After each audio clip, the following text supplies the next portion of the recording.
From the left, where those piles of dirt are, to the left, where we can build buildings. It's 267 meters along that line, from that corner all the way down to the thing. I think it's about 3 hectare, 3.2 hectare or something.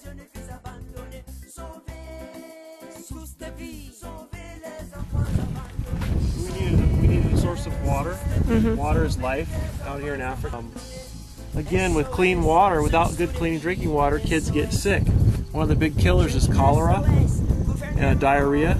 That's one of the big killers, along with malaria and AIDS. And without clean drinking water, people get sick with dirty drinking water. And then they don't go to school because they're sick, they don't feel good. And then they don't get educated at school to know that they need to drink either filtered water or deep water from a closed well like this. And it's a cycle of poverty because the parents don't know any better and they send them to the river to drink and they get sick. You can get, cholera or typhoid from the river. And so it's a cycle of poverty. So without good nutrition and good clean drinking water, really that's one of the biggest killers is dirty drinking water. This is a community pump, and we haven't had a lot of people use it, but we had a group in Seattle, Washington who decided that they wanted a group of youth that wanted to help put in a pump. And so they raised money. I don't know how they did it, but they sent us the money. And we built this thing. You just pump it. And clean water comes out. That's great. That's awesome. Drinking water.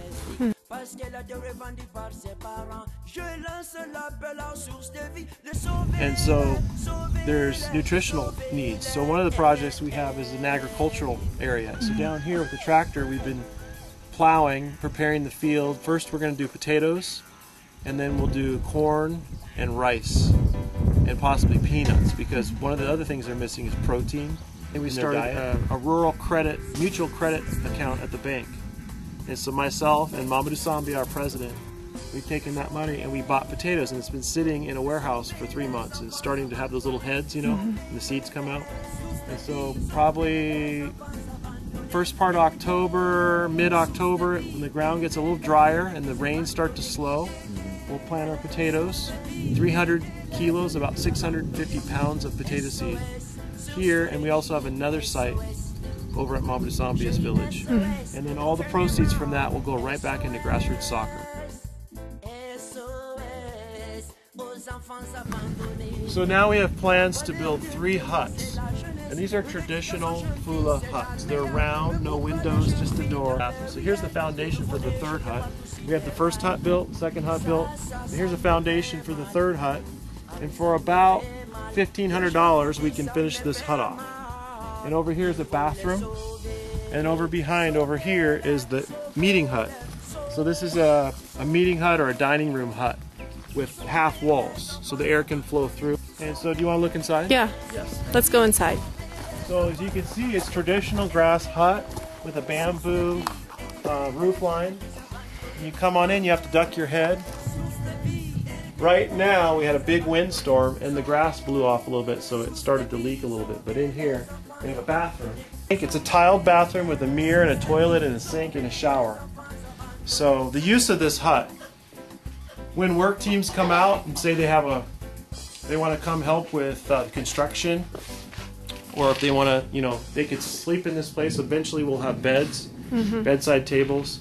They can sleep on site. Also for our summer camps, we have the vision to one day possibly move to overnight camps, and this would be where the kids would sleep. So our dream is up above the earthen berm, earthen knoll up there. We have area for like a meeting room, a group kitchen. We've talked about classrooms up there. It's on paper right now, but the amount we came up with was about $112,000 for 13 classrooms.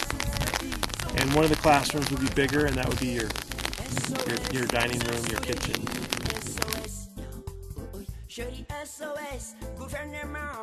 We went to the NSCA convention And we asked 4 turf companies if they wanted to help with plastic turf, synthetic turf, and Mondo Turf helped us with this. It was a bad order, wrong coloring, so they just gave it to us as long as it wasn't going to be used in the States. And so we paid to ship it out. And here it sits. We'd like to have a futsal-sized court. You know, it's 35 by 25 yards. With the carpet, we need to dig out a 35 by 25 yard area in this spot. We need to go down about 3 feet and build a cement foundation around it and a small wall, like a knee wall, out of cement. And then we need to put gravel, big gravel and then smaller gravel in that 3-foot area. And then we lay the turf on top of that really small pea gravel. And then it's a drainage field. So when the rains come and goes through the turf, it drains out into that gravel. And we have no idea what it's going to cost, but I would guess probably with all that gravel, you're talking about $5,000.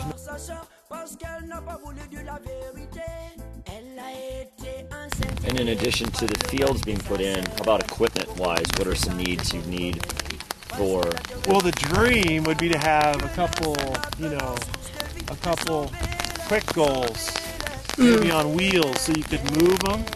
And that way you can move them and keep the grass from wearing out where the goalie stands. You just move your field 10 yards each way every so often. And then we need another set of goals for this lower field. So there's $10,000 in goals. Here we need to set up a tool shop, and that could cost $2,000 in tools, benches. We're looking for a donor to help us set up a workshop so that we have a place to fix things and a place for the guy living here to work. So as Soccer Outreach Services is partnering with you, how can we as an organization help support the work that you're doing here in West Africa? Primarily, one of the things that Soccer Outreach Services has helped us with is putting shoes on barefoot players. When we started the club in 2007, we had kids playing barefoot in the mud. And through generous donations of people giving to Soccer Outreach Services, well, actually to the building before Soccer Outreach Services existed, we were able to put shoes on barefooted players. And the joy and the smiles on their faces when they get to play with those cleats is great. I wish you guys could be here one week. Another thing that they've done is help with camps. So we've done community soccer camps. The top 3 projects that Soccer Outreach Services could help us with at Victory Soccer Center here in West Africa is, first off, is purchasing goals for the 2 full-size soccer fields, as well as futsal goals. So that would be around $10,000 for 4 goals. We also would like to put in a futsal court, and that would be all-inclusive for 2 goals for that, and also doing all the construction would be about $5,000 for a 35 by 25 yard synthetic turf field. And the last project are the huts. We have 2 built. We'd like to build 2 more, and that's about $3,000 to finish the 2 other huts. And that would be a grassroots soccer ecotourism venue, so the money would go back into grassroots soccer, and also a place for work teams to stay. And you get an African experience, and it's also a place for soccer camps for the kids to spend the night and stay out of the weather. As you can see, we're in the rain here. It is raining right now. And any revenue that the Victory Soccer Center would generate through the potato crop or any future crops, or through use of the huts by other community organizations, that would be, all that revenue would be redirected directly back into the center and into providing for the needs of the youth in the area. All revenue that we receive through the potato projects down here, or through ecotourism, or through donations, goes right into the center. This property is going to have 2 full-size soccer fields, and we're going to see hundreds of kids coming through here. We'd like to organize tournaments and have kids come and play. We'd like to even have semi-professional teams come play in the stadium. And one game we had 2,000 spectators. And so we envision having 2,000 people watching soccer here in this beautiful field in West Africa. Now you mentioned the rain, because it's raining right now, so folks might even be able to hear that on the camera. And definitely you have rainy seasons and you have dry seasons, but in conversations with you previously, you said that in this country, that this is probably the best place to have a youth center because of the unique climate in the area. Do you want to elaborate a little bit on that? We're up in the mountains, and so we're up at about 3,600 feet. The air is thinner. When people come up here from sea level, they notice that it's harder to run because the air is thinner. It's kind of like the Colorado Springs of West Africa here. We're at one of the highest locations, second highest location outside of the capital city. And we're up in the beautiful, you can see this just beautiful high plateau. And so it's great for training because all of our away games, if we ever play at sea level, we have an advantage. And you know, the Olympic training facility in America is in Colorado Springs, up high, at a mile high. So we get a lot less rain. We get half the rain of the capital city, and so there's a lot more days to play. People don't like to play in the rain, but on a day like this, we'd play in this rain. Okay, and so then I just want to re-emphasize the fact that the central location of the Victory Soccer Center actually benefits not just one village, but multiple villages, because there are larger towns around, but there are also numerous smaller villages with no youth development programs at all. The town back here, which is 3 kilometers back, we're in metric, sorry, 3 kilometers back, has 5,000 people. That's where we live. That's where our club program is based out of. And then if you go along this whole plateau here, and it's about, let's say, a 6 to 8 mile area, we have 55,000 people scattered throughout villages. Most of them live in mud huts with grass roofs. And you go out this way, 17 kilometers, there's a city of 35,000. If you go out this way, 22 kilometers, there's a city of 350,000. So we're right in the middle of these three. So of all the kids in this region, all the kids scattered around, do many of them have the opportunity to go to school, or could this youth center, this community center, the Victory Soccer Center, even serve as just kind of a learning space for them? Maybe not a formal education, but a learning space, learning social interaction and social etiquette, and maybe even English or other things? We're partnering with some friends of ours here in town who run the computer center and the English center.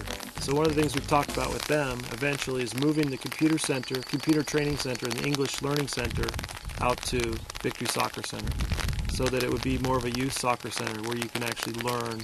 Also, we'd like to employ people. The unemployment rate is 70%, 7-0. Those over the age of 18, 7 out of 10 are unemployed. So you've got teenagers just sitting around doing nothing. We're in one of the 10 poorest countries in the world. It's consistently on the top 10 on the UN list. So illiteracy, reading, is, my wife would know the exact numbers, but it's somewhere around 40%. In other words, 40% can read and write. The illiteracy rate is 60%. Many of the girls don't go to school. They work in the fields, they gather firewood, they don't go to school. So less than half go to school and learn to read. And we know from watching a marvelous women's soccer game yesterday that the Victory Soccer Center is not biased in terms of gender, and that it is equal opportunity for both girls and boys to participate. One of the things that we've actually done is we've created a soccer field especially for girls. And it's about 2 kilometers or 1.5 kilometers from our main city field that the city's graciously letting us use. And we put up metal goalposts, and we go out there on three practices a week, and we have to shoo the boys off, because the girls are always used to being shooed off by the boys. The girls can be playing, but if the boys come, the girls are just shoot off. And so we let the girls have that field. That's their home field. And just yesterday, no, two nights ago, they won the county small goal championship. Un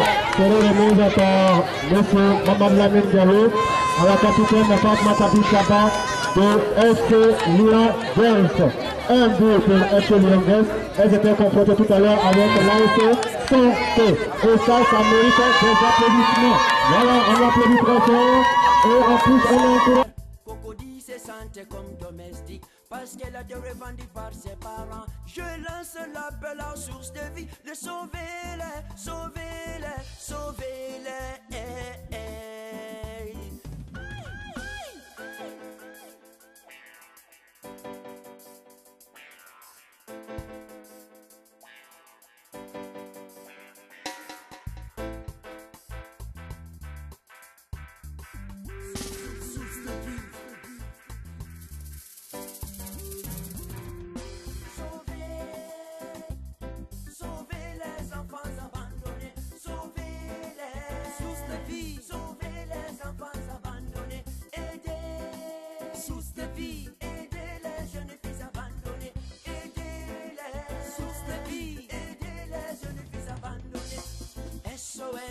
source de vie. SOS, je dis SOS, gouvernement. SOS, SOS, aux enfants abandonnés. La valeur d'un pays, c'est la jeunesse. L'éducation aux jeunes filles, c'est la meilleure. Mais pourquoi les jeunes filles dans les ruelles, les nouveau-nés jetés partout sur les rails? Ça me fait mal. Ah oui, ça me fait mal. Et je vous dis, ça me fait mal. Il faut les sauver. Sauvez-les, sauvez-les, sauvez-les.